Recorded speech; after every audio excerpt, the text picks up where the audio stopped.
안녕하세요.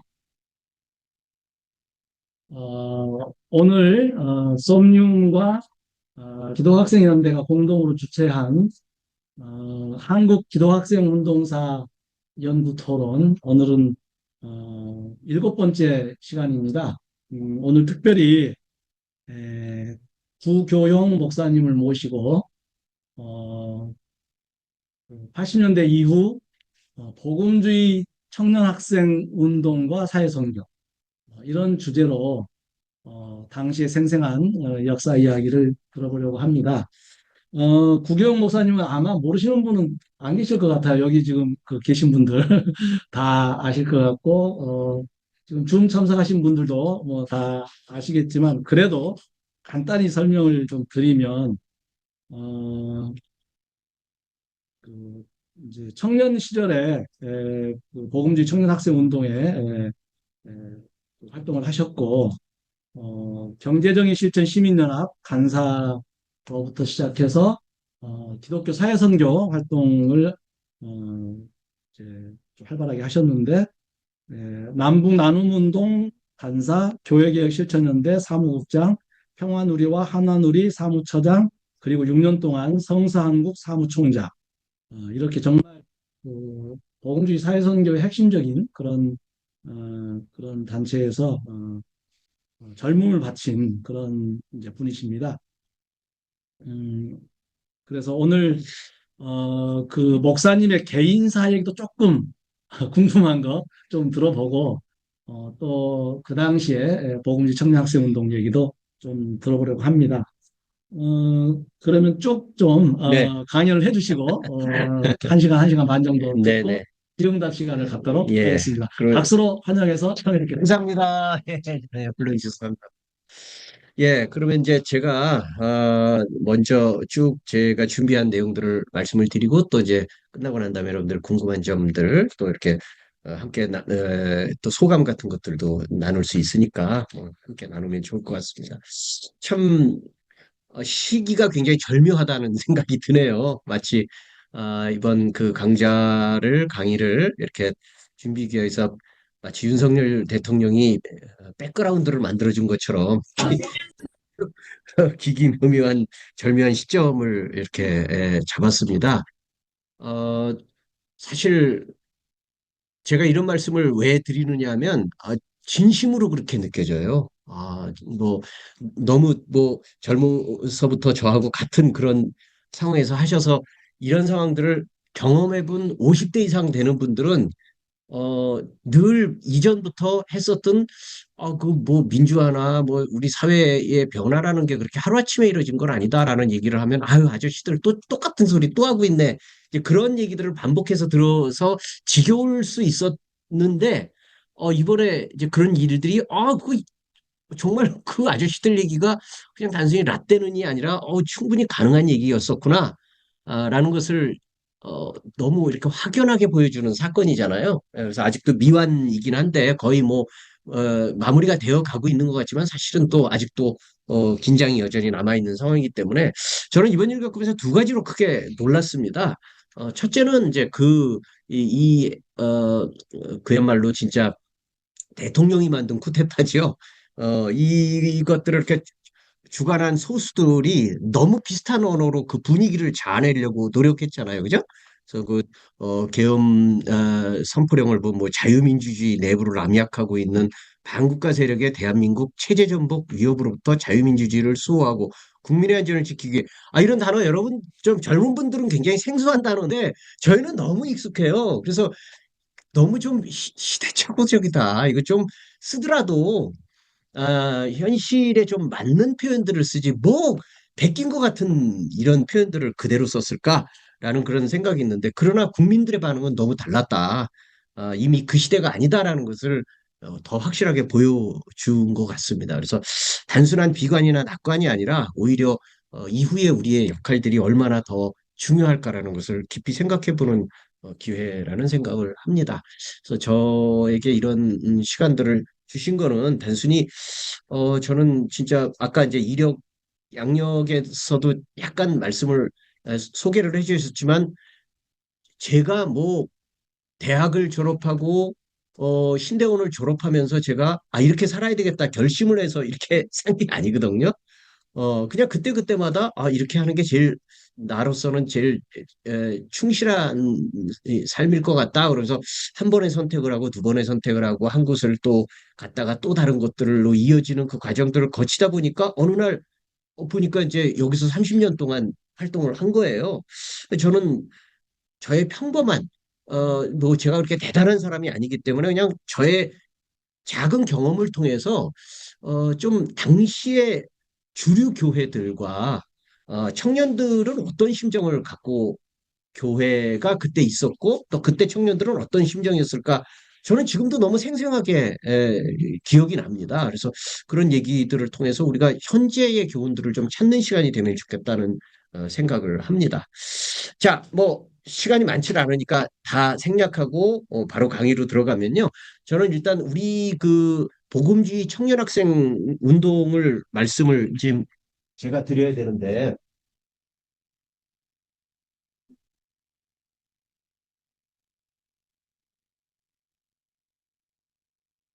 근데 복음주의 청년학생 운동이라는 그 말은 굉장히 포괄적인 얘기죠. 뭐 선교 운동도 있고 교회 운동도 있고 그 가운데서 제가 말씀을 드리려고 하는 것은 이제 에, 사회 선교 운동이죠. 사회 선교 운동. 사회 선교 운동에 이제 한정된 그런 얘기들인데 이 얘기를 하려면 아무래도 올해 여러분들 아시지만 로잔 대회가 있었잖아요. 올해 로잔 대회가 진짜 어찌 보면은 로잔 대회가 우리나라에서 개최됐다는 건 굉장히 뜬금없는 얘기입니다. 우리나라는 그렇게 로잔의 그 정신에 그렇게 충실해 있지도 않았고 또 한국 교회의 로잔 운동이라는 게 그렇게 많이 일단 충실한 건 둘째치고 소개가 많이 안 됐어요. 그래서 로잔이 뭐야? 하나도 뭐, 그 스위스의 도시 아니야? 근데 로잔 대회는 뭐야? 이 부분에 있어서의 전이해가 굉장히 없는 상황이었잖아요. 그래서 우리는 로잔 대회를 반드시 이 얘기를 하려면 로잔에 대한 로잔 운동이죠. 로잔 운동. 로잔 운동을 반드시 얘기해야 되고 이 로잔 운동을 또 얘기하려면 역시 WCC 운동. 아시죠, 여러분들? 오히려 WCC 운동은 훨씬 일반적으로 많이 알려졌죠. WCC 운동이라는 게 도대체 뭘까? 뭐 학문적으로도 많이 얘기할 수 있겠지만 저는 그냥 그, 그 운동의 그 어떤 과정에 왜 도대체 20세기에 저런 운동들이 생겼을까라는 것을 어, 좀 우리가 생각하는 것이 필요할 거라는 생각을 합니다. 여러분들 알다시피 사실 우리가 역사를 이렇게 그 최근 근세 근현대사라는 얘기를 하잖아요. 예, 세계 근현대사를 보면 19세기까지 그리고 20세기 초까지 서구가 모든 걸 다 결정했었죠. 그죠? 예, 서구가 뭐 정치, 경제, 사회, 문화 모든 부분들을 다 결정을 했었고 그 서구가 결정했다는 건 뭐냐면 서구가 힘을 바탕으로 그러니까 그냥 단순히 어떤 그 물리력의 뭐 군사력 뭐 이런 것뿐만 아니라 정치, 경제, 사회, 문화, 어, 교육, 철학, 신학 모든 학문 분야까지도 다 서구가 다 석권을 했잖아요. 근데 서구의 석권한 그 어, 특징은 뭐냐면요. 쉽게 말하면 발전 진보 사상이죠. 발전하고 진보한다. 그러니까 그 진화론이란 것도 이 맥락 속에서 이해가 되는 거죠. 그러니까 세상은 진보한다는 거예요. 발전한다는 거예요. 인류의 그 계속 정신적인 승리, 또 개화, 교육 이런 것들을 통해서 세계는 계속 발전한다는 거예요. 네. 인류는 발전할 거고 발전하고 있는 모습이 그게 단순히 어떤 몇몇 사람들의 주장이 아니라 눈에 보였잖아요. 학문은 계속 발전하고 과학기술도 계속 날로 좋아지고 그리고 그때 생각했던 그 어떤 미개하고 원시적인 문화들이 발전하고 계속 뭔가요 개화되고 문명화되고 그리고 또 서구라고 하는 나라에 있어서의 자긍심은 역시 기독교인데 기독교 입장에서 본다면 어떻게 됩니까? 복음이 계속 전파되고 있죠. 하나님의 말씀이 계속 전파됨으로 인해서 사람들이 이 땅에서도 행복하게 물질적으로도 풍요로움을 견지할 뿐만 아니라 결국은 예수를 믿어 나중에 영생도 얻을 거다라는 이건 낙관론이잖아요. 이런 낙관론이 계속 확산되었죠. 그런 근거가 있었죠. 그래서 그런 그 낙관주의가 19세기, 20세기 초까지 계속 발전을 해 왔었고, 그런 가운데서 사실은 이제 제국주의가 있었지만 그 제국주의가 이제 그 정당화되는 거죠. 결국은 서구가 발전하는 게 결국은 너희를 괴롭히려고 하는 게 아니라 문명화시키는 거다. 너희를 개화시키는 거고 행복하게 해주는 거다. 거기에 많은 그 식민지 백성들도 동감을 했죠. 그래서 우리나라도 여러분들 아시다시피 우리는 물론 서구의 식민지가 된 게 아니라 일본의 식민지가 됐지만 그러나 일본의 식민지가 됐다 할지라도 그거는 서구 문명의 가 확산되는 그 맥락 속에 있었기 때문에 그 역시도 그렇게 받아들여졌겠죠. 그랬을 때 이제 그런 부분들 낙관주의, 지상에서 이런 하나님의 유토피아가 실현될 것이다라는 낙관주의가 계속 이렇게 확산됐습니다. 근데 이게 결정적으로 20세기 초에 깨지죠. 뭐 때문입니까? 뭐 때문입니까? 어떤 일이 있죠? 1, 2차 세계대전이죠. 1, 2차 세계대전은 1차 세계대전 1914년에서 18년, 2차 세계대전 39년에서 45년, 49년, 45년. 이게 이제 철저하게 낙관주의적인 세계관을 무너뜨려 버린 거예요. 근데 그게 훨씬 심각했던 이유는 뭐냐면 아까 말씀드렸듯이 이게 서구에서 발전된 사상이잖아요. 서구에서 일어난 그 낙관주의잖아요. 서구에서 만들어진 모든 서구로 인해서 세상이 발전하고 진보한다라는 그거였는데 또 1차 세계대전도 그렇고 1차 세계대전은 더 그 의미가 컸고 2차 세계대전은 훨씬 확산됐지만 그래도 역시 주요국들은 전부 다 서구 제국들이잖아요. 근데 그 서구 그 제국들이 단순히 문명만 대표하는 게 아니라 또 기독교를 대표하잖아요. 1차 세계대전은 그게 훨씬 강했죠. 그러니까 뭐예요? 개신교, 가톨릭, 정교회. 이 기독교를 대표하는 세 세력이 함께 세계 안에서 싸웠잖아요. 그래서 1, 2차 세계대전 합쳐서 무려 1억 명에 가까운 사람들이 죽었단 말이에요. 이게 어떻게 충격이 안 되겠습니까? 충격이 되는 거죠. 그러니까 이게 그래서 이제 그때 여러분들 우리나라도 개화된 게 우리나라가 개화뿐만 아니라 복음이 전파된 게 1880 몇 년이죠? 89년인가? 84년인가? 뭐 그 무렵에 82년, 83년 그 무렵 80년대에 1880년대에 선교사들이 왔죠. 그 선교사들도 결국 그 배경하에서 온 사람들이거든요. 구령의 마음으로 전 세계에 죽어가고 있는 사람들에게 복음을 전하자.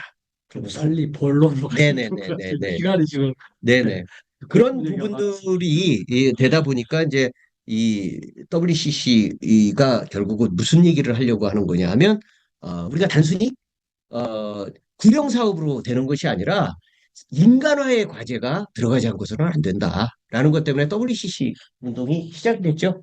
근데 WCC 운동이 시작돼서 활발해서 지금까지도 있기는 하지만 그러나 기독교의 대부분의 또 상당히 주류들이 가지고 있는 그 어, 생각들을 담지 못하죠. 그러니까 이제 거기에 대한 흔히 말하는 보수주의자들이 반발을 일으킨 거죠. 그래서 근본주의라고 하는 세력들도 나타나고 그러나 이제 그 가운데서 어 20세기 들어와서 한 중반 정도 되니까 이미 그 인간화에 대한 과제도 긍정하지만 그렇다고 해서 전통적인 복음화의 과제를 버릴 수 없는 그런 복음 전도와 사회 참여를 한 묶음 안에서 소화하려고 하는 그런 운동들이 이제 국제 복음주의 기독교인들 가운데서 만들어진 게 이제 로잔 운동입니다.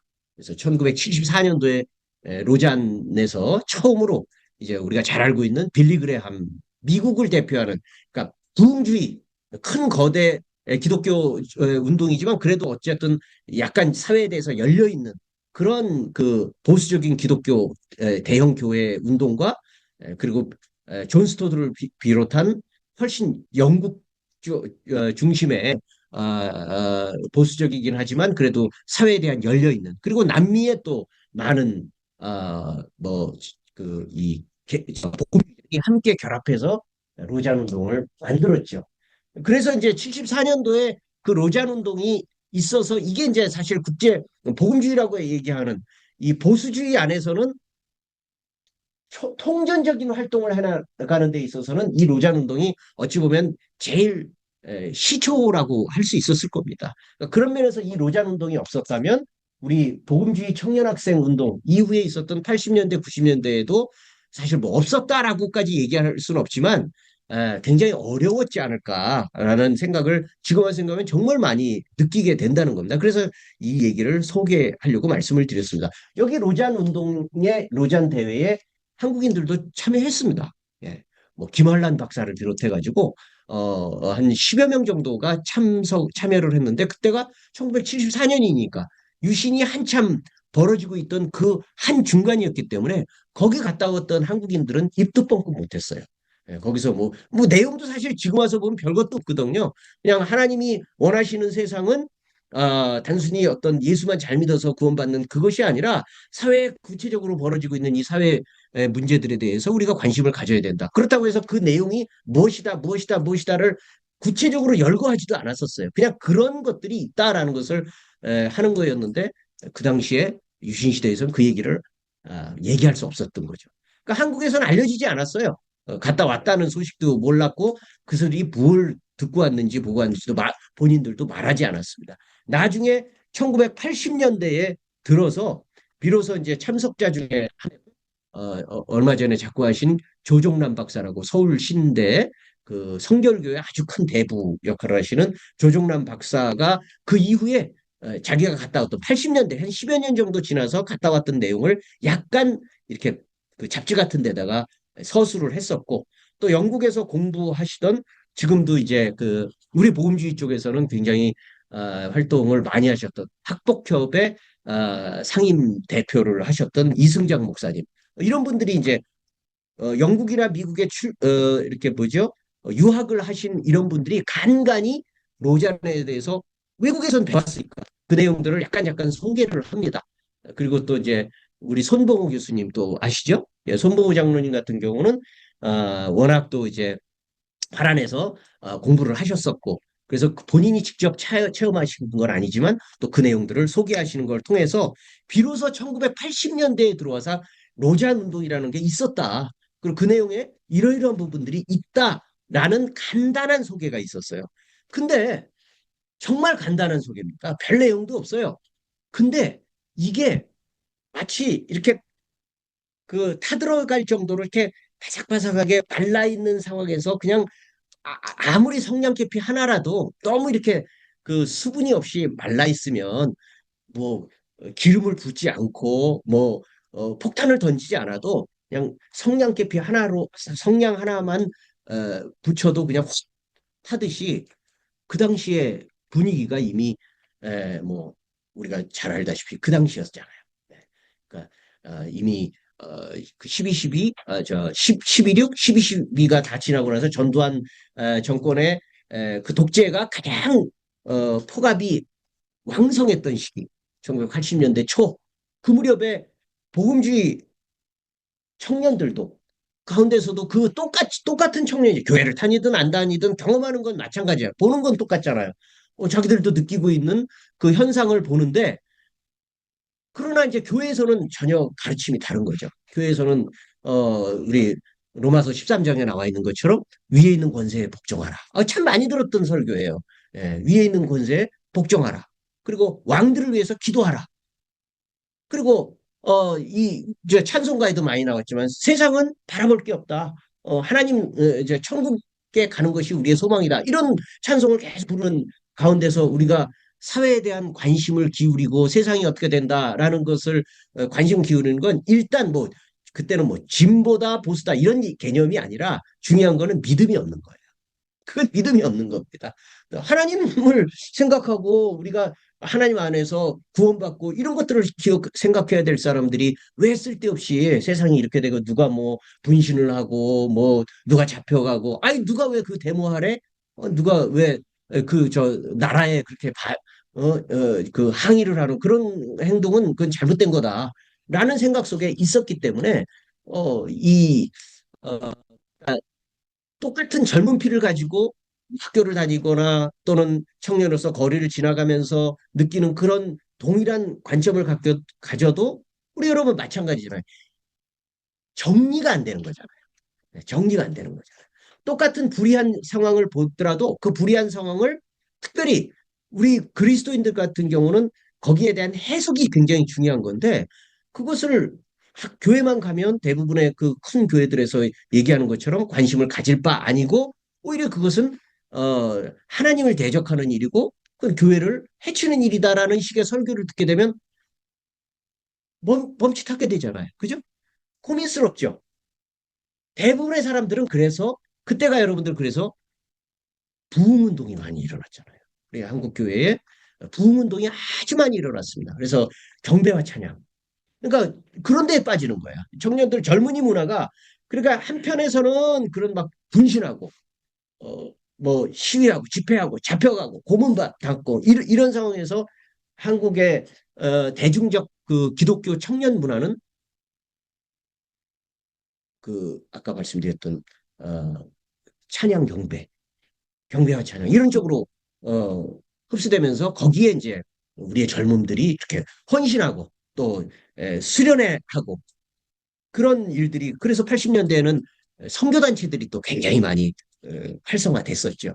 그러니까 그걸 뭐 떤 한쪽은 다 옳고 어쩌면 한쪽은 다 틀리다라는 게 아니라 그 당시의 상황에서 왜 한쪽은 부흥운동이 일어났을까라는 걸 생각해 본다면 젊은이들이 억눌린 그 마음 이건 아닌데, 답답한데, 이거 너무 답답해. 라는 마음이 그냥 기성교회 안에서는, 흡수가 안 되는 거예요. 그러니까 나가서 뭔가 헌신하고자 하는 마음이 하나님께 경배하고 찬양하고 모여서 우리가 뜨겁게 그들과는 다른 형태의 뜨거운 집회를 하는 거예요. 그래서 대학가에서도 뭐 10,000명 모이고 5,000명 모이고 1,000명 모여서 스크럼 짜고 그러면 이 대형 집회에서도 10,000명 모이고 5,000명 모이고 50,000명 모이고 더 많은 젊은이들이 뭐 10만 명 모이면서 거기서 하나님을 경배하고 찬양하면 속이 시원하죠. 그런 일들이 그 당시에 함께 벌어졌었던 거죠. 근데 그런 일들이 계속 있다가 보니까 어, 대부분은 그런 부분들 가운데서 이렇게 억눌려 있지만 그렇다고 해서 그게 멈춰 있을 수 있겠습니까? 똑같은 젊은 피를 가진 젊은이들이고 똑같이 학교 다니고 뭐 학교를 다니든 안 다니든 사회에서 경험하고 있는 부분들은 너무 분명한 것이기 때문에 거기에 대한 답답함은 계속됐어요. 그래서 아주 어, 자연 발생적으로 자생적으로 산발적으로 그러니까 누군가가 기획해서 구체적인 계획을 해서 우리 한번 해보자라는 그게 있었던 게 아니라 이건 아닌데? 라고 생각했었던 보수주의적인 복음주의적이고 일반적인 그 대형 교회 그런 주류 교회를 다니고 있던 젊은이들 또 젊은 목사들 부목사들이죠. 뭐 그런 사람들 가운데 자기들끼리 모이는 모임들이 막 생기기 시작했었어요. 그래서 그런 모임들에 이제 그 조금씩 연계 과정들이 있었죠. 근데 그 가운데서 사실 보수주의적인 교회지만 그 나름대로 청년들이 많았던 교회 가운데서 거기에 참여하는 교회들이 많았었습니다. 뭐 예컨대 사랑의 교회. 그 당시에 사랑의 교회도 이제 오카른 목사님 계셨을 때 청년들이 일단 많잖아요. 대학 청년들이 많잖아요. 그러니까 남서울 교회, 그또 저 사랑의 교회, 특별히 사랑의 교회와 남서울 교회가 굉장히 큰 역할을 했었습니다. 거기에 있던 청년 대학부에 담임 목사님 성향은 그냥 뭐 진보적이다 보수적이죠. 기본적인 보수지만 그래도 그냥 젊은이들이 그럴 수도 있다. 허용하는 정도. 그걸 뭐 이렇게 거품 물고 안 돼! 하지 않으니까 젊은이들 가운데 이런 생각 저런 생각들이 있을 수 있잖아요. 그리고 그 사람들은 또 특별히 선교단체의 영향을 많이 받았고 이미 대학가에는 그런 로잔 언약이나 이런 얘기들이 서서히 찌라시로 이렇게 떠돌고 있던 상황이었기 때문에 그런 걸 보면서 한두 명씩 이렇게 말들이 옮겨지기 시작했던 거죠. 제가 가지고 온 저 자료들도 보시면 여러 그 단체들이 거기에 이렇게 되어 있습니다. 그럼 그 단체들이 뭐 목적 의식을 가지고 처음부터 그런 어떤 사회 선교 운동을 하겠다는 목적으로 만들어졌느냐? 그거 아니에요. 그거 아니라 그냥 보편적으로 예수 잘 믿고 하나님 말씀 성경 잘 읽고 하자라고 했다가 점점 점점 그 얘기들을 한번 공부하고 책도 한번 읽어보고 특별히 우리가 그때 많이 배웠던 많이 읽고 나눴던 분이 존 스토트 목사님입니다. 존 스토트 목사는 정말 여러 면에 영향을 많이 끼쳤죠. 뭐 설교 부분이나 어떤 성경 강해 이런 부분들로서도 굉장히 많은 영향을 끼쳤지만 아까 말씀드렸듯이 로잔 언약의 굉장히 큰 주역 중에 하나였는데 그분이 단순히 성경 그분의 기여 엄청난 기여입니다. 그분이 단순히 성경 강해만 열심히 쓴 게 아니라 로잔 언약적 정신 하에서 복음주의적 사회 참여와 관련되어 있는 여러 이슈를 책으로 썼어요. 우리 같은 사람에게 있어서는 정말 마른 마른 뭐죠? 단비와 같은 정말 생수와 같은 한 어? 6개월 정도 비가 안 오다가 갑자기 그냥 소낙비가 쏟아지는 것 같은 그런 어,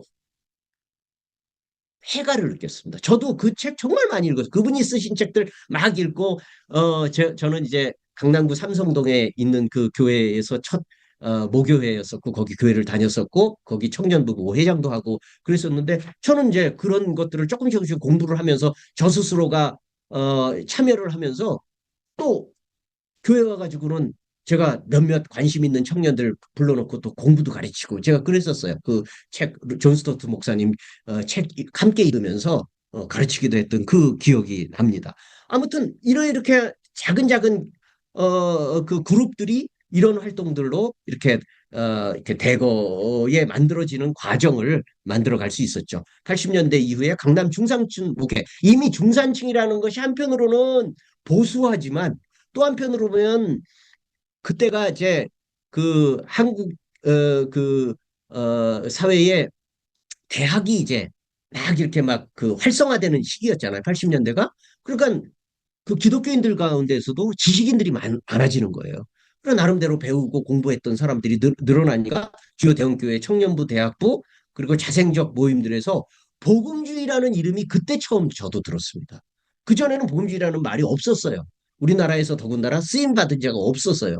근데 드디어 이제 복음주의라는 이름이 서서히 쓰이기 시작했고 선교 운동에 대한 사회 선교 운동이라는 레터링이 있었다는 얘기가 아니라 그런 우리 그리스도인들이 이 전두환 독재에 대해서 우리가 항거해야 되지 않냐. 이거는 성경에도 정당하게 확인되고 기록된 거다라는 것을 우리가 배우고 또 말하기 시작한 때가 이제 그때였죠.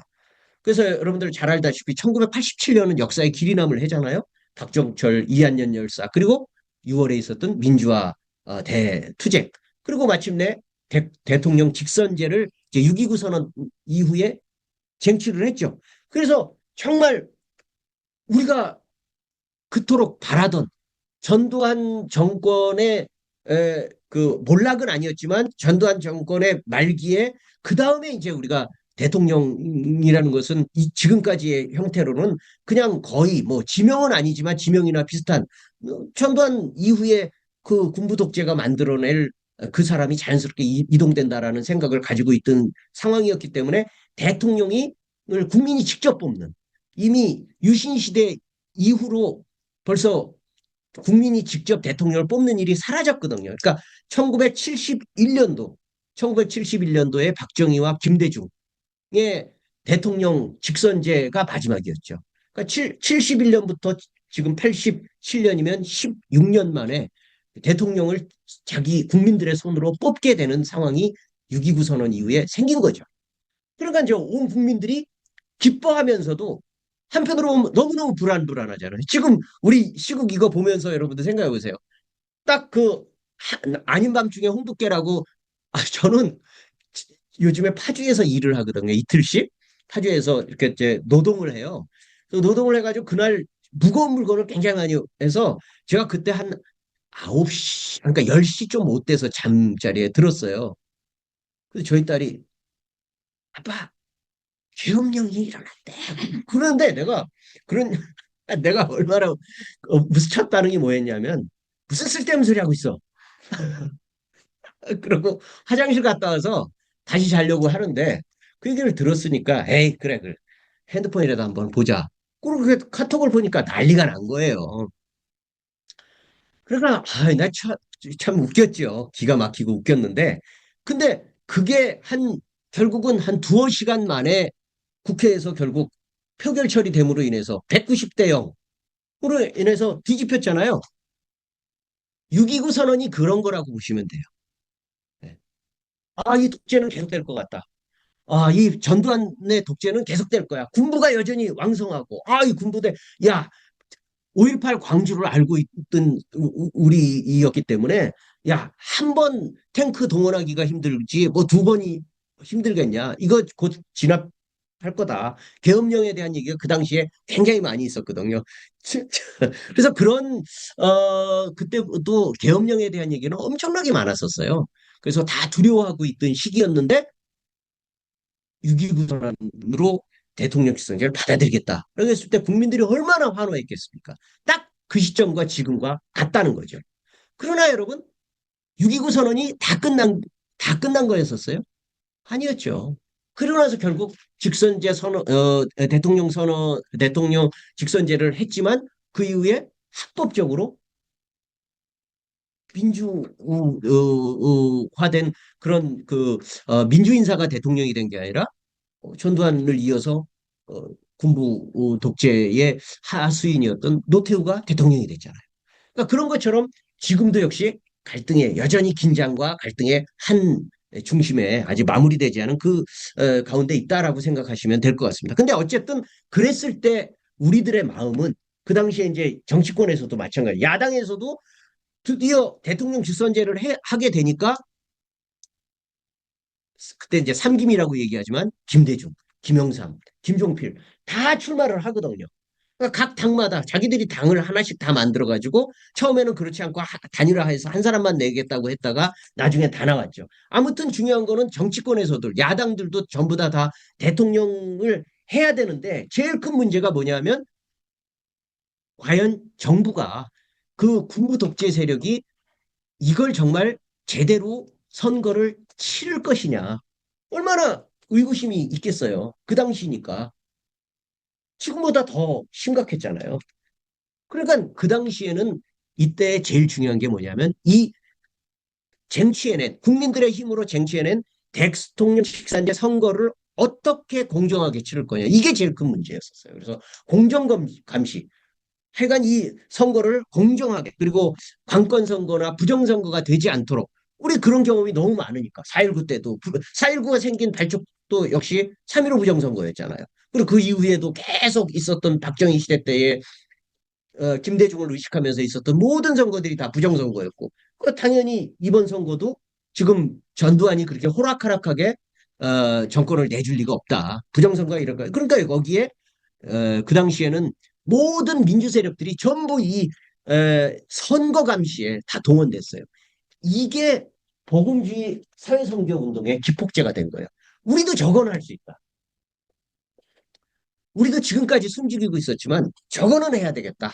그랬을 때 그래서 86년, 87년 이 무렵에 공정선거 감시 활동을 기독교계가 시작했습니다. 범기독교계가 많이 시작했는데 복음주의 운동들도 복음주의라고 생각하는 일반적이고 보수적인 교회에 있던 청년 학생들이 많이 참여했었습니다. 실제로 거기에 어떤 뭐 이렇게 무슨 선거나 선거 개표장이나 그런 데뿐만 아니라 사전에 무슨 일들이 벌어지지 않는지 이렇게 감시하는 그런 일들을 조직해 나가기 시작했습니다. 이 활동의 주요 그룹으로 공정 이제 만들어진 단체 이름이 조직 이름이 이랬었습니다. 공정선거 감시와 민주정부 수립을 위한 복음주의 청년학생 협의회. 이게 처음으로 복음주의 청년 학생이란 이름으로 만들어진 단체 이름이에요. 그 단체 이름에 앞에 수식어가 딱 붙잖아요. 뭐예요? 공정선거 감시와 민주정부 수립. 이게 이제 복음주의 청년 학생 운동의 첫 번째 어, 레터릭입니다. 이걸 줄여서 우리는 복협이라고 부르죠. 대선 결과 어떻게 됐어요? 노태우가 당선됐죠. 그러나 이때의 경험을 바탕으로 해서 그 다음해인 88년에 다시 복음주의 청년연합 복청이 만들어집니다. 그리고 연합활동을 모색했고 그 다음에 91년 3월에는 상설 조직인 그 전에는 뭐 선거를 위한 준비 조직 또는 이제 뭐 그런 여러 가지 어떤 준비 연합 활동을 모색하기 위한 조직이었다면 이제 상설 조직으로 아예 만들었던 것이 1991년 3월에 복음주의 청년 학생 연합 복청학년이라는 게 91년도에 만들어진 거죠. 여기에 참여했던 이제 그 제가 요 책에도 지금 우리 형제님 그 앞에 있는 그 책, 거기 그 책, 하나님 나라를 응시하다라는 그 책 안에도 제가 자료를 넣어놨지만 그때 당시에 참여했었던 이 복청학년에 가입했던 단체들 주요 여러분들이 알고 있는 데들만 제가 이렇게 쓰면 뭐 남서울교회 홍정길 목사님 그분도 이제 여기에 이름을 넣으셨었어요. 실제로 그분들 참여하셨었어요. 남서울교회와 청년대학부 강경민 목사 지금 여러분 아시죠? 강경민 목사님이 그 당시에 청년대학부 어, 목사였었습니다. 담당 목사였습니다. 사랑의 교회 옥하는 목사와 청년대학부 박성남 이랜드 부사장 했었던 박성남 전도사 구로희년교회와 신현성교회 지난번에 이문식 목사님 오셨다 그랬죠? 예, 그 교회도 이렇게 들어와 있었고 그다음에 할렐루야 교회 대학부에 이만열 교수님이 지도 전도사님이셨어요. 그리고 거기에 지금 저 무슨 재단이더라 희망 무슨 재단 여기에 사무총장하고 있는 윤환철이 대학생이었었습니다. 그다음에 IBF 선교단체죠. 거기에 IBF 전부가 아니라 IBF 안에 그 그룹을 대표하는 고직한 총무. 네. 그리고 또 ESF라는 또 선교단체가 있었죠. 거기가 이제 아까 말씀드렸더니 로잔을 한국에 소개했던 분 중에 한 분이었던 이승장 목사님, 김혜건 교수님, 또 김호열 목자님, 그다음에 이제 겨자씨형재단. 여기 이제 백철수 목사님이라고 하시는 분이 대표로 계셨고 거기에 이제 제가 있었고 또 강경민 목사님도 이 겨자씨형재단 여기 출신이고요. 그다음에 저기 누구죠? 여러분들 아실 만한 분이라고 하면 그 서울시 교육학 했던 분 이름이 뭐더라? 예? 조희연. 예, 조희연 씨. 이런 분들이 저희 겨자씨형재단 선배입니다. 그리고 서울대 기독학생회와 김문연이라고 하는 단체가 아주 유명하죠. 뭐 최은석, 이종철, 박정수, 김근주 교수님 지금 느헤미야의 김근주 교수님 있죠? 오동성, 방문제, 그다음에 문재인 그 정부 때 그 무슨 수석했었던 강문대 변호사 뭐 이런 분들이 이제 서울대 안에 기독 학생회가 있었고 또 기독 문화연구소라는 게 있었는데 거기가 나중에 그 시국 사건이 하나 터집니다. 예, 거기 뭐 사실 그 당시에는 문건 하나만은 가지고도 간첩단 사건을 만들어낼 수 있었는데 1990년인가요? 91년에 안기부에서 이 시국 사건 하나를 조작해서 만들어내는데 그 이 김문연과 관련해 가지고 거기서 어떤 그 문건 하나를 압수해 가지고 그게 이제 간첩단 사건처럼 조작을 해낸 사건이 있었는데 이제 거기에 변호사가 박원순 씨였었어요. 아무튼 이런 일들이 그래도 복음주의권 안에서 이게 태동되면서 그러니까 아까도 말씀드렸듯이 다 마음속에 무거운 짐 같은 것들을 지고 어떤 형태로든 활동을 하기로 원했는데 어떻게 해야 될지는 전혀 모르고 있던 상황에서 로잔에 대한 소식을 들었고 그걸 자생적으로 공부하고 그룹 안에서 다시 소화해 나가면서 그 개별 단체들이 87년에 민주화 운동 이후에 그 선거 국면 이후에 이제는 조직화가 된 거예요. 조직화가 돼서 90년대 초에 드디어 연합그룹이 만들어진 겁니다. 발전이 발전의 과정이라는 게 보이죠, 지금은? 그런 식으로 해서 지금 우리 복음주의 청년학생 운동을 오랫동안 해왔던 선배 그룹들이 그 당시에 이미 소장파 목소리로 활동을 했었던 거예요. 아까 말씀드렸던 뭐 강경민이니 이문식이니 박철순이 그리고 그 위에 선배들로는 이만열 교수님이나 이런 분들이 손봉호 교수님이나 이런 분들이 다 그 당시에 이미 90년대 초에 이 청년학생 그룹들과 함께 하면서 이 복음주의 사회선교 운동의 주축이 되었었고 저희는 이제 그 당시에 학생 그룹이었죠. 석생 그룹으로 이제 뭐 20대 중반 정도 됐으니까 그때 이제 저도 겨자씨영재단의 에, 청년 대표로 있었고 그래서 그런 그룹들이 함께 모여서 복청학년을 만들었습니다. 복청학년에는 저도 깊이 관여를 했었고요. 그래서 그 복청학년의 활동을 통해서 이제 우리가 그러니까 먼저 해야 될 게 뭔가 생각을 해보니까 이제 그런 활동뿐만 아니라 굉장히 많이 했죠. 공경감시 활동뿐만 아니라 어, 여러 가지 어떤 그 노동 운동 같은 데도 저희도 많이 참여도 했었고 또 교육 활동 같은 것들 특별히 많이 했었고 그래서 먼저는 공부를 많이 했죠. 아까 말씀드렸듯이 그동안 배웠었던 교회에서의 공부라는 건 전부 그냥 예수 믿고 구원받는 여기서 끝이다 보니까 이게 어떻게 하나님 나라에 대한 공부를 지금부터 다시 시작해야 되겠다라는 생각 때문에 그때 사회선교 운동이라는 거를 계속 이 복청학령 중심으로 했었습니다. 그래서 그 2기까지 우리가 계속 공부를 했었습니다. 근데 이 복청학년의 활동이 한 1년 정도 지속되다가 내부에 좀 여러 가지 갈등들이 있었어요. 내부의 갈등. 조금 더 적극적으로 나가야 된다는 세력들이 있었고 조금 더 교회와 함께 가야 된다는 그런 약간 소극적인 부분들도 있었고 그리고 무엇보다도 그 당시에 이거는 이제 학생운동하고 똑같은 거죠. 학생운동과 똑같이 보금주의 운동도 태동과 동시에 갑자기 김이 팍 죽은 게 있었어요. 팍 죽게 된 계기가 있었죠. 뭘 것 같아요? 90년대 초입니다. 뭘까요? 사회주의권이 몰락했죠. 네, 사회주의권이 몰락했단 말이에요. 그러니까 사회주의권인데 몰락이라, 지금 우리가 그 시대를 못 겪었던 분들 입장에서는, 사회주의권 몰락하고 보금주의 청년 학생 운동하고 무슨 상관이 있어? 라고 생각할지 모르지만 그 당시에는 사회 운동도 그렇고 보금주의 운동도 역시 마찬가지로 어, 체제 변혁을 항상 생각을 했었거든요. 그러니까 보금주의 운동을 하면서도 이 전두환 노태우 세력의 등 뒤에는 이 미국이 있었고 또 그 미국이라고 하는 자본주의 세력이 계속되는 한 우리는 정의로운 사회를 만들 수 없다. 그러니까 그 체제를 변경시키려면 그것이 사회주의 혁명이 아닐지라도 아무튼 사회주의 체제가 있다라는 것은 하나의 자본주의에 대한 굉장히 큰 어떤 맛으로서의 희망을 보여주는 시각적인 그 이미지잖아요. 그리고 어, 아이콘이고. 근데 이게 하루아침에 사라져버린 거예요. 그러면서 자본주의가 마치 영원히 계속될 것 같은, 그러니까 완전히 승리해버린 것 같이 되어버리니까 김이 팍 죽은 거죠. 네, 김이 팍 죽으면서 해보기도 전에 복정학년도 슬그머니 사라져버렸어요. 내부적인 논란 속에서. 그래도 이렇게는 죽을 수 없다.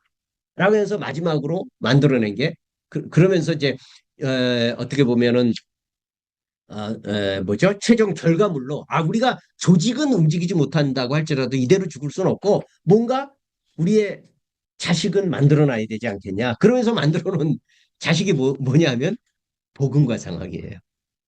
그게 복음과 상학입니다. 거기에 이제 이렇게 또 참여하셨던 저는 이제 그때 복음과 상황을 그 복음과 상황이 저기 있었거든요. 여기 어디죠? 강남구 신사동 신사동에 있었거든요. 거기 들락날락하면서 그거 저도 보급하러 다니고 이제 우리로서는 이제 그거 보급하는 게 우리의 사명인 거죠. 어떻게든 이 한국교회 성도들이 이 잡지를 보면서 좀 시각이 바뀌기를 바라는 마음으로 노력을 하는 그 시대가 있었습니다.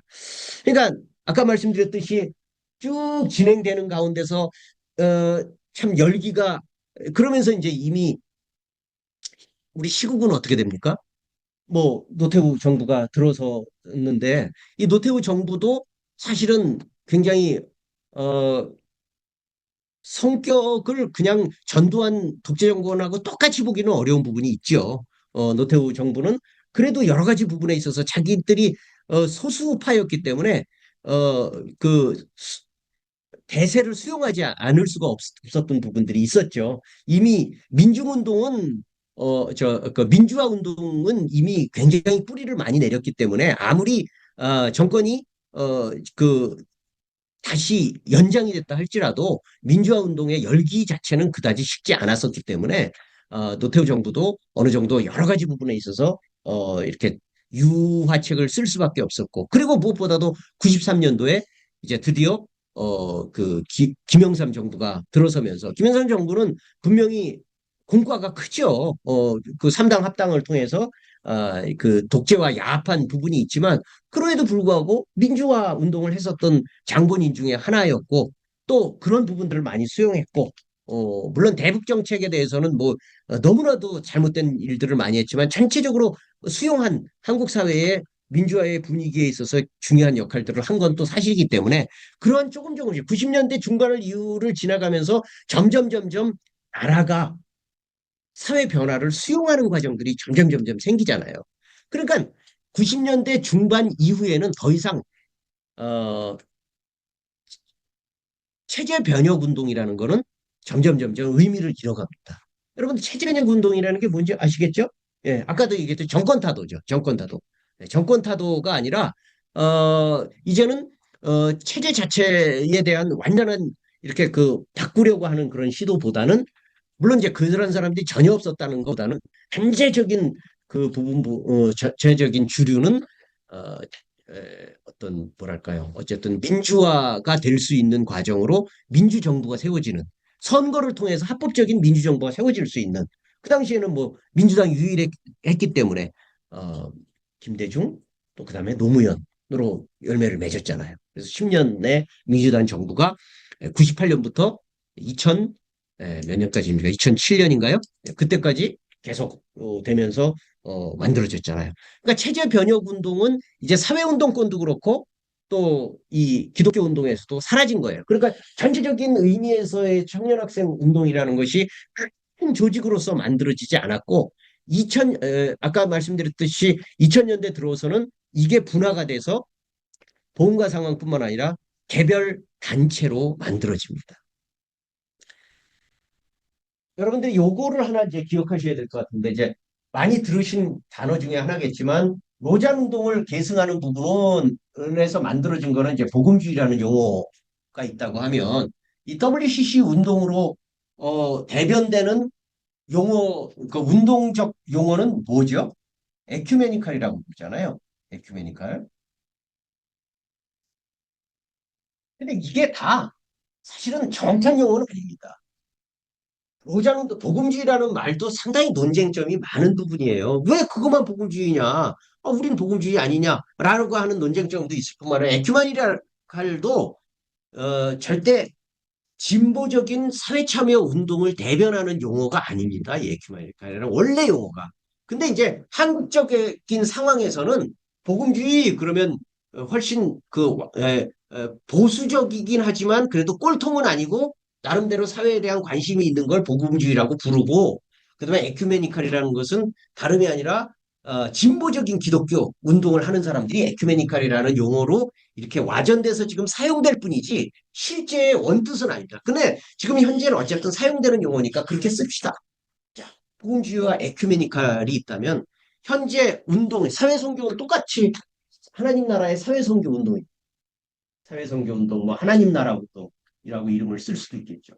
근데 뭐라고 쓰든 이 두 가지에 현재적으로도 여전히 많이 다른 점, 뭐랄까 구별되는 스타일이 있습니다.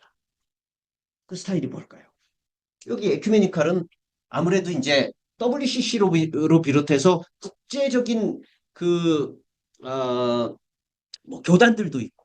그래서 활동들이 훨씬, 뭐랄까요, 여전히 이렇게 그 중무장대형입니다. 이렇게 큰 문제들을 많이 다뤄요. 그리고 시국에 대한 부분들도 훨씬 많이 다루죠. 지금, 요즘에 와서도 그 윤석열 정부 들어와가지고 계속 이 윤석열 정부에 대해서 이 탄핵, 요즘에 와선 탄핵이 당연한 얘기처럼 되어 왔지만 이 기독교계에서 이 탄핵 얘기가 나온 지 얼마 안 됐잖아요. 그죠? 아니, 한국 사회 안에서도 탄핵이란 말이 본격적으로 등장하기 시작한 것은 그다지 안 됐잖아요. 근데 이 탄핵 얘기를 벌써 기독교가 안에서, 개 안에서 제일 먼저 시작한 게 한 4, 5개월 정도 됐습니다. 그래서 그 조직을 만들었어요. 그 에큐메니칼 운동 중심입니다. 저도 여기 참여해 있어서 이제 시국 논평을 계속 이렇게 돌아가면서 한 10명 정도 되는 필진들이 돌아가면서 쓰고 있는데 저도 불러주셔가지고 여기서 이제 이렇게 쓰고 있는 중인데 아무튼 이 에큐메니칼의 특징은 뭐냐면 훨씬 좀 어, 여전히 예전 같으면 체제 변혁 운동의 성격에 가까운 거죠. 어, 정치권 전체에 대해서 관심을 갖고 또 어떤 사회 문화 전체를 이렇게 좀 변혁시켜 나가려고 하는 그런 부분들에 여전히 에큐메니칼은 관심을 많이 기울이고 있고 복음주의는 떤 모습이냐면 민주화 과정에 들어섰다고 봤기 때문에 이제 중요한 것은 뭐냐면 구문운동이다. 구문을 어떻게 하나님 나라의 정신으로 바꿔갈 거냐. 정치면 정치. 그 정치도 예전 같으면 정치는 모든 것을 다 포괄한다고 우리는 일반적으로 보지만 복음주의 쪽은 그렇게 보지 않고 정치를 그냥 한 영역으로 정치, 경제, 사회, 문화, 교육, 뭐 통일, 뭐 기후 이런 여러 가지 영역 중에 정치도 있다. 그래서 복음주의는 2000년대부터 각 영역을 기독교 세계관으로 해석하고 실천하고 바꿔나가고자 하는 그런 목적의식적인 단체들이 만들어져요. 근데 그 모태가 있어요. 모태. 어머니가 있단 말이에요. 뭘까요? 어느 단체일까요? 기윤실이.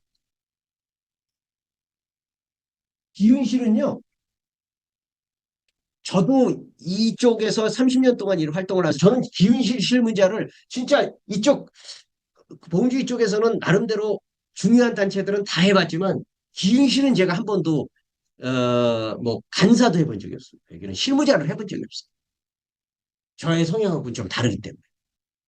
근데 이 기윤실은요 생각하면 생각할수록 대단한 단체입니다. 아주 고마운 곳이요. 이 손봉호 교수님이라고. 손봉호 교수님은 사실은 일반적으로 볼 때는 보수적이셔요. 근데 이분은 굉장히 넓으신 분이에요. 그래서 포용력이 대단하십니다. 그래서 기윤실이 창립이 된 게 1987년입니다.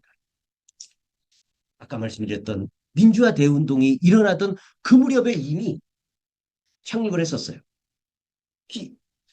무슨 목적으로 만들어졌을까요? 이름 그대로입니다. 기독교 윤리 실천. 기독교인들이 그때 당시에 많이 쓰던 말입니다. 많이 빛과 소금의 직분을 다해야 되는데 사회가 이렇게 엉망이 되고 무너지고 거짓말하고 정직하지 못하고 독재가 일어난 것도 우리가 정직하지 윤리가 온전히 실천되지 못하기 때문이다. 그러니까 윤리 운동을 해야 된다. 그래서 정직, 절제 운동, 검소, 환경 이런 운동들을 그 당시에 총괄적으로 이 기윤실에서 표방하면서 했습니다. 근데 아까도 말씀드렸듯이 그렇게 시작을 이 송고 교수님은 원래 이제 그런 목적으로 시작을 해서 그것만 하더라도 그 당시에 젊은이들에게 또 뜻있는 교회들의 얼마나 큰 반향을 얻었겠습니까? 많은 교회들이 우리들도 이제는 이름을 얻었다. 우리도 이제 부끄럽게 맨날 기독교인들인데 뭐 하냐 물어보면 하는 게 없는데요. 이게 아니라 우리 그래도 적어도 이런 걸로 학교에 한국 사회에 기여하고 있다는 것을 보여줄 수 있는 게 있단 말이에요. 그래서 굉장히 많은 회원들이 갑자기 기하급수적으로 늘었고 그리고 아까 말씀드렸던 그런 교회들 중산층적이고 어, 중산층에 부응하던 강남 교회들 있잖아요. 뭐 온누리교회 또 뭐 또 뭐 사랑의 교회 또 남서울교회 또 그런 그 큰 교회들 80년대에 많이 확산된 교회들의 젊은이들이 엄청나게 많았단 말이에요. 한쪽으로는 경배와 찬양이지만 한편으로는 이런 활동들의 밑바탕을 형성하면서 나갔단 말이죠. 그래서 그 안에 회원들 안에 왜 안 그렇겠습니까? 많은 사람들이 있다 보면 온갖 요구들이 생길 거 아니에요. 그 안에 자생적인 그 회원 그룹들이 만들어졌어요. 교사들 따로 모이기도 하고, 또 변호사들이 따로 모이기도 하고, 그러면서 변호사계에 있어서의 우리가 기독교 윤리를 실천할 것이 뭔가 자기들끼리 공부하고, 스타디하고, 강연회하고, 또 아까 말씀드린 교사들끼리 모여서 우리가 학교 안에서 그 당시가 이제 전교조가 한참 득세할 막 이렇게 떠오를 때였으니까 확산되어 있을 때니까 전교조와는 다르지만 그래도 우리가 교육 운동을 하는 기독교인으로서 우리는 어떤 고민을 어떻게 할 것인가 뭐 그런 얘기가 있었고 법률가들도 마찬가지고 그런 부문 활동들을 하는 사람들이 기윤실 안에 다 있었단 말이에요. 그 사람들이 90년대 중반 이후에 그리고 2000년대에 점점 기윤실이라고 하는 모태를 통해서 독립을 하기 시작합니다. 단체를 만듭니다. 그 단체들이 뭐예요? 교육단체, 좋은 교사 운동.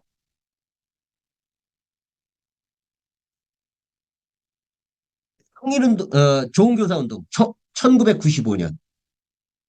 법률가회, 1999년. 공의정치 포럼. 이건 이제 정치와 관련된 거죠. 2000년. 교회개혁 실천연대도 마찬가지입니다. 이 기윤실이 처음에는 그냥 기독교 개인적인 개인 윤리를 실천했는데 보니까 손보호 장로님이 늘 말씀하셨던 정직 실천 이게 교회 안에서 제일 안 되는 거예요. 막 여전히 뭐죠? 그 선거 때 되면 교단장 뽑는다고 막 돈봉투 돌리고 이런 일들이 공공하게 생기니까 아니 개인들 성도들한테 깨끗이 살라 그러면서 교회 목사님들이 돈봉투 돌리고 있는데 이게 온전할 수 있겠냐? 그래서 그 안에서도 교회 개혁 그룹들이 있었어요. 그 교회 개혁 그룹들이 나와서 아예 창립한 단체가 2002년도에 교회 개혁 실천이었답니다. 거기 이제 저도 2004년도부터 사무국장을 했었고요. 뭐 평화누리, 하나누리, 또 뉴스엔조이, 뭐 느헤미야, 평통연대, 보험주의 교회연합. 최근에 2018년 가장 최근에는 기독교 반성 폭력센터. 자, 어떻습니까? 전부 다 부문이죠. 모두 다 기윤실에서 나온 건 아니에요. 그러나 가장 중요한 현재까지 있는 뼈대들, 아까 얘기했던 뭐, 예? 교회개혁 실천연대, 또 공의정치 실천연대, 또 뭐예요? 좋은 교사, 또 기독법률가회, 이런 것들은 다 기윤실에서 만들어졌어요. 그리고 그 이후에 자생적으로 만들어진 것들도 많이 있었지만 전부 다 뭐냐면 그런 의미에서 복음주의 정신, 하나님 나라와 사회선교적 정신 하에서 각 부문을 하나님의 뜻대로 바꿔 나가자라는 목적으로 이런 부문 운동들이 만들어졌어요. 근데 이렇게 이제 진짜 2000년대 중반에는요 기하급수적으로 만들어놨어요. 만들어지기 시작하다 보니까 막 힘이 생기잖아요. 다시 용기가 생기고 뭔가 해보자 하는 의지가 생기잖아요. 그러면서 다시 떠오른 게 뭐냐면 우리가 보험주의 청년학생운동 하겠다고 91년도까지 했었던 복종학년을 마지막으로 했었던 연합운동이 없어졌는데 우리 다시 연합운동을 할 필요가 있지 않겠냐. 개별단체들은 있지만 그 개별단체들을 총괄적으로 묶어가면서 한국 사회를 함께 변화시키고 한국 교회를 기독교를 함께 변화시킬 수 있는 그런 총사령부가 하나 있었으면 좋겠다라고 해서 2002년부터 수련회를 시작했었어요. 근데 그때부터 이름을 성서한국이라고 썼어요. 성서한국이라는 이름의 은 어디서 가져온 거냐면 김교신 우리 이제 아시는 분들 많이 아시겠지만 우리 저 일제시대 때에 있었던 김교신 선생님이 성서조선이라는 그 잡지를 창간하면서 민족 의식 속에서 올바른 토착화된 기독교를 주장하면서 굉장히 많은 사람들을 의식을 불러일으켰잖아요. 그러니까 그 정신을 오늘날에 되살린다고 하면 결국 성소조선이라고 하면 지금 여기는 한국이니까 성소 한국이겠다라고 해서 똑같이 그 레터도 똑같이 가져와서 하나님의 나라의 정신을 가지고 어, 한국에서 성서를 한국 위에 그렇죠. 성서를 조선 위에였던 것을 성서를 한국 위에 성서조선 성서 한국이라는 이름으로 2005년도에 만들어지면서 처음부터 시작했던 게 대회를 한 거예요. 근데 또 시작했던 우리도 놀랄 만큼 첫 번째 대회가 2005년도에 대전 침신대에서 했었거든요. 근데 진짜 1000명이 왔어요. 1000명이 온 거예요. 그러니까 이제 우리도 야, 이게 되는 거구나. 정말 갈증이 있었구나. 이 복음주의라고 하는 보통 교회들에 이렇게 이미 그 당시에만 하더라도 2000년대 초니까 한국 교회가 아직까지는 성장하고 있던 상황이었으니까 청년들이 얼마나 많았습니까? 그 청년들이 이 사회 속에서 너무 무기력된 거예요.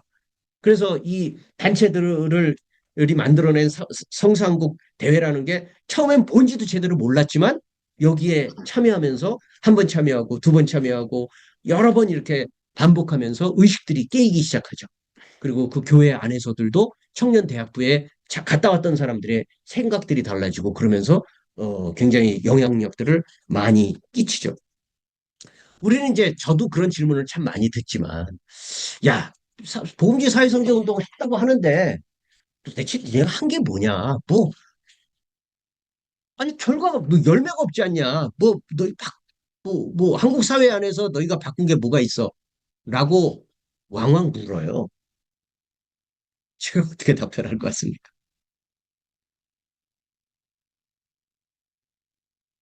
저는 제가 그 상황에서 어쨌든 목격을 한 사람 그리고 그 흐름들을 쭉 경험한 사람의 입장에서 본다면요. 아, 정직하게 말씀드려서 저는 엄청나게 많은 일을 했다고. 일을 한 것보다는 엄청나게 많은 변화가 일어났다고 생각을 합니다. 어떤 변화냐 하면 아까 말씀드렸듯이 90년대까지만 하더라도 한국 보수교회 안에서 사회에 대한 말을 한다? 사회에 대한 기독교적인 어떤 관심을 갖고 그러니까 조직적으로 움직인다? 그것을 표현한다? 라는 것은 거의 어불성설이었어. 예.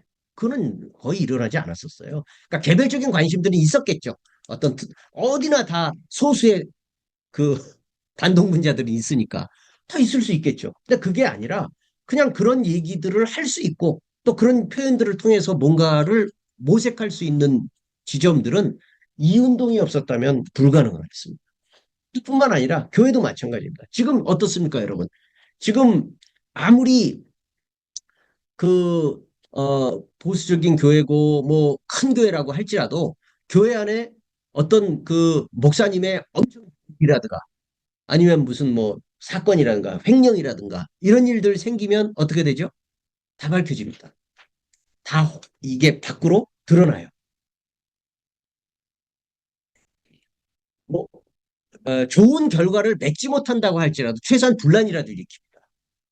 근데 예전에는 그게 불가능했었어요. 예전에는 아이고 하나님께 기도하면 됐지. 뭐 하나님이 하실 일을 제일 많이 듣는 얘기가 그래요. 하나님이 하실 일을 왜 사람이 하려고 하느냐? 우린 기도할 뿐이다. 그런 얘기를 제일 많이 하잖아요.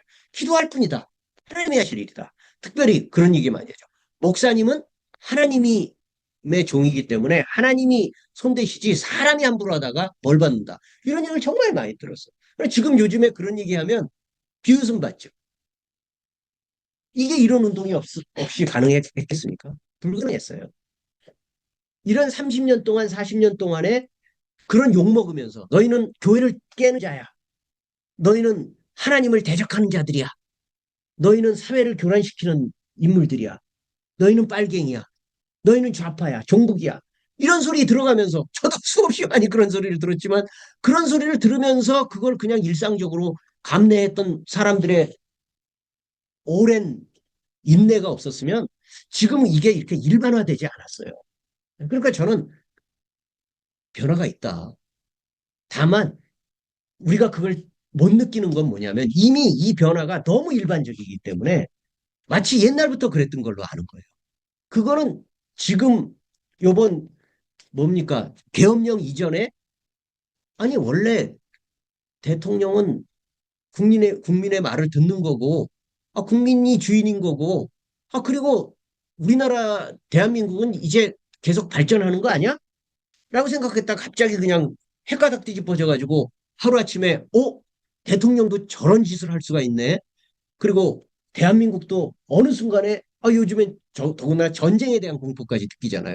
전쟁도 일어날 수 있고 민주화의 퇴보도 일어날 수 있고 계엄도 일어날 수 있고 뭐든지 가능하다라는 게 경험되잖아요. 근데 너무 일반적으로 이게 한 30년, 40년 동안 일반화되니까 당연히 그런 걸로 생각하는 거랑 똑같습니다. 이런 변화는 그냥 일어난 게 아니에요. 오랜 희생과 수고와 노력들을 통해서 조금씩 발전된 것이라는 것을 우리가 생각을 하면 좋을 것 같습니다. 이제 그런 측면에서 이제 그 성서한국 운동이 이제 그런 중심에서 현재까지 온 것 같아요. 이제, 저희도 이제, 뭐 그 이후에 어땠습니까? 이제는 아까 말씀드렸듯이 에큐메니칼 복음주의라는 그 구분이 약간의 특징으로서만 나타나지 예전처럼 딱 진보적인 교회는 이렇게 하고 보수적인 교회는 저렇게 한다라는 식으로 물과 기름이 갈리듯이 그렇게 갈려져 있지 않습니다. 상당히 여러 곳에서 함께 만납니다. 교회 안에서도 만나고요.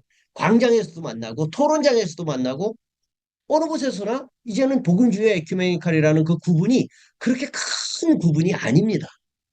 그래 앞으로 아마 그렇게 될 거로 믿고 있고 그거는 기독교의 굉장히 큰 변화라고 저는 생각을 합니다. 제가 어저께 이제 썼던 페이스북의 글 중에 하나가 이제 그거였었어요. 어, 이런 내용이었습니다. 요번 이 사태를 보면서 진짜 그 시대의 젊은 시기를 겪어왔던 50대 이상 되는 사람들은 아무튼 어떻게 경로를 밟았든 간에 상관없이 아마 만감이 교차하는 그 생각들을 가졌을 거라는 생각을 해요. 근데 우리는 평범하게 시작한다는 걸 항상 생각할 필요가 있어요. 누구도 처음부터 한국 사회에 대해서 또는 한국 교회에 대해서 아주 깊은 관심을 갖거나 어떤 뭐 성각적인 의식을 갖지 않습니다. 아주 일반적이고 평범합니다. 근데 그 평범한 것들이 하나님이 주시는 굉장히 뜻밖의 계기들을 통해서 계속 변화해요. 근데 그 변화들을 민감하게 의식할 수도 있고 그냥 둔감하게 지나쳐 버릴 수도 있어요. 제가 아직도 생생하게 기억나는 게 저는 작년에도 왜 서울의 봄이라고 영화 굉장히 흥행을 많이 했잖아요. 그래서 그 첫 번째 오리엔테이션이 된 것 같아요. 요번 사태를 우리 젊은 세대들한테도 작년도에 일단 재밌잖아요. 그게 재미없었으면 그냥 다큐멘터리로 끝나버렸어요.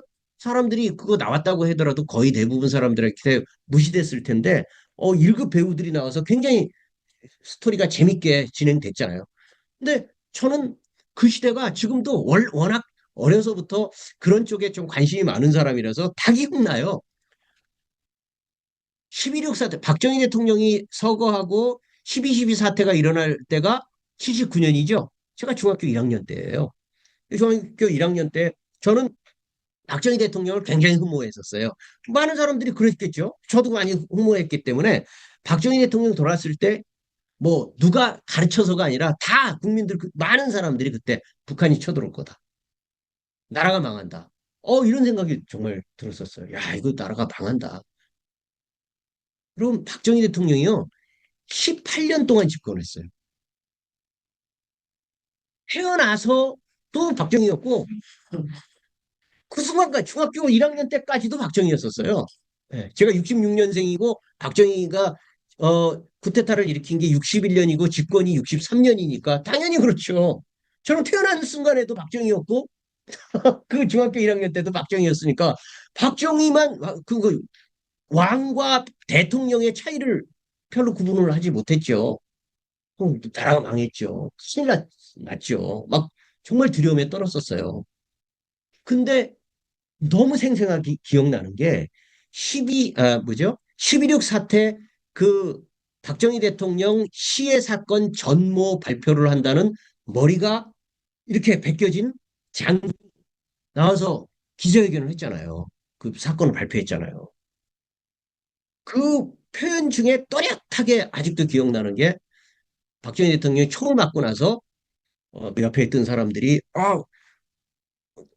대- 그때는 대통령님이라는 말을 안 썼는데 뭐라 하면서 뭐 괜찮으세요? 그래서 물어봤을 거 아니에요. 근데 그때 딱 그 머리 벗겨진 그 장군 누군지 아시죠? 네, 그 장군이 딱 그 읽는데 이런 표현을 썼어요.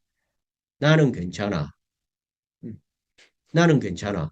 이런 표현이 지금도 기억이 나요. 그 사람의 인상이 제 머릿속에 딱 바뀌었어요. 그래서 제 마음속에 그때 카리스마가 있었나 봐요.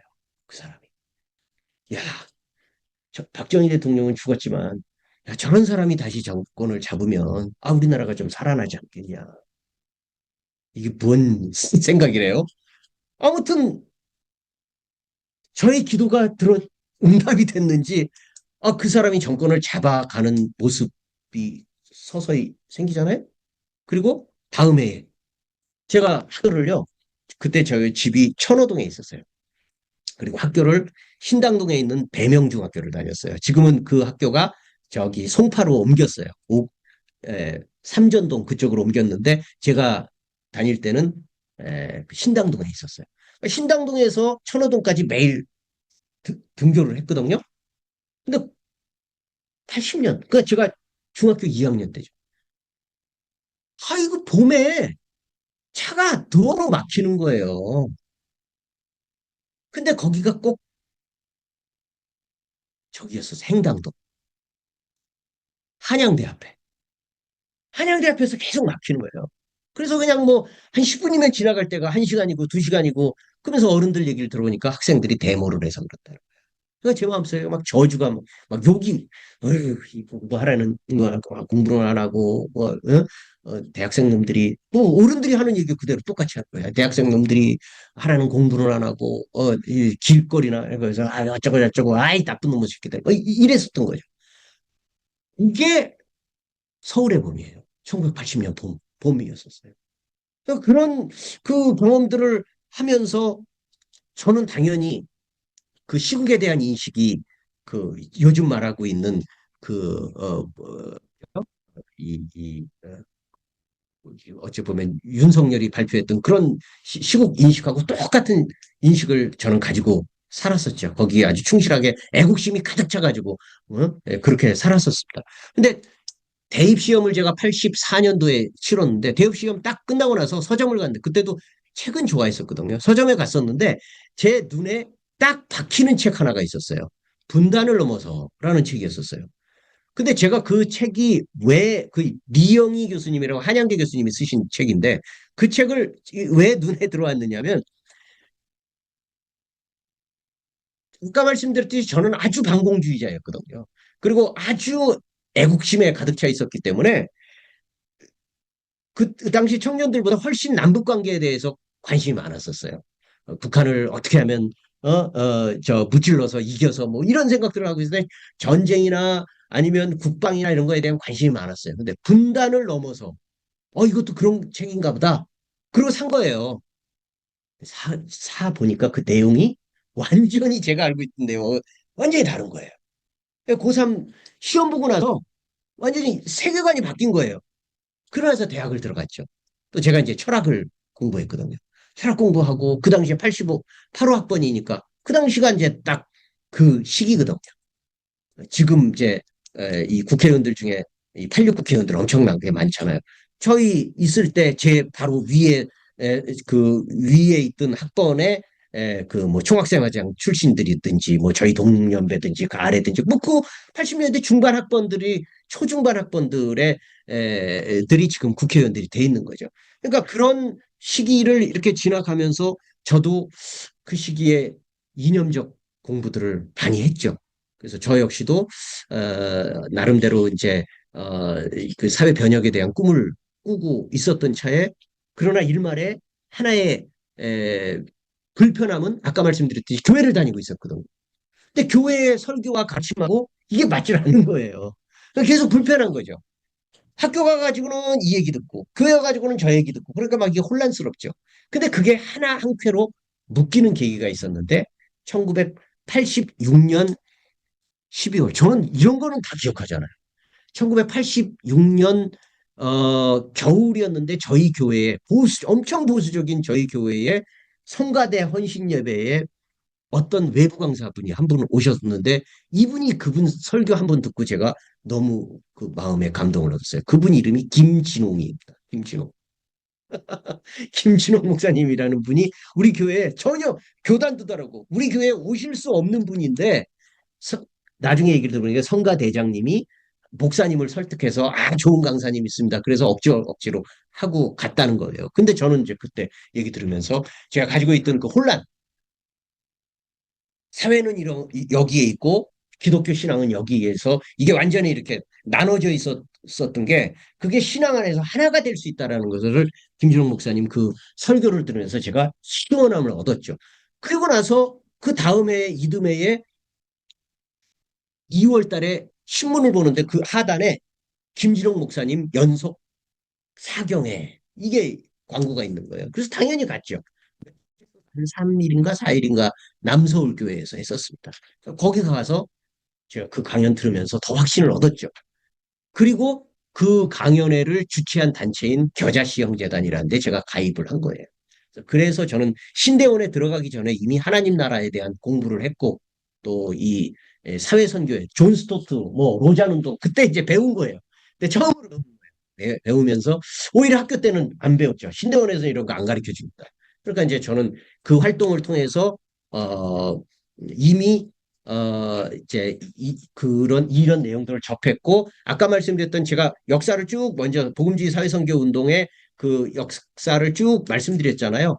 그 역사에 자연스럽게 제가 오늘 정신을 차려보니까 들어가 있는 거예요. 제가 겨자씨 형제단에 들어가 있었고 겨자씨 형제단이 이 활동에 참여하고 있었고 저는 여기에 그 선배격이었기 때문에 아주 관심 많게 여기에 참여하면서 그 조직운동에 그분들하고 함께 활동을 하게 됐었고 그러면서 뭐 이문식 목사님도 알게 되고 또 그런 분들하고 이제 뭐 이만열 교수님이니 손보영 교수님이니 이름만 듣던 분들을 직접 함께 활동할 수 있는 기회가 만들어진 거고 그러면서 신대원을 93년도에 졸업하면서 저도 모교회에 전도사를 하기는 했지만 파트타임이죠 당연히 평일날은 뭐 했느냐 하면 경실련에 간사를 한 거죠. 이제 그게 이제 제가 이 활동을 하게 된 첫 번째 계기가 돼서 93년도에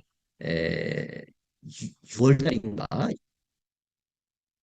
5월 달인가 6월 달인가 그때 경실련 간사를 처음 시작을 하면서 그게 이제 이 활동에 발을 디디게 된 계기였고 그게 하다 보니까 아까 말씀드렸듯이 처음부터 제가 이걸 앞으로 계속 해야 되겠다 그런 마음을 가진 게 아니라 하다 보니까 저한테 잘 맞는 거예요.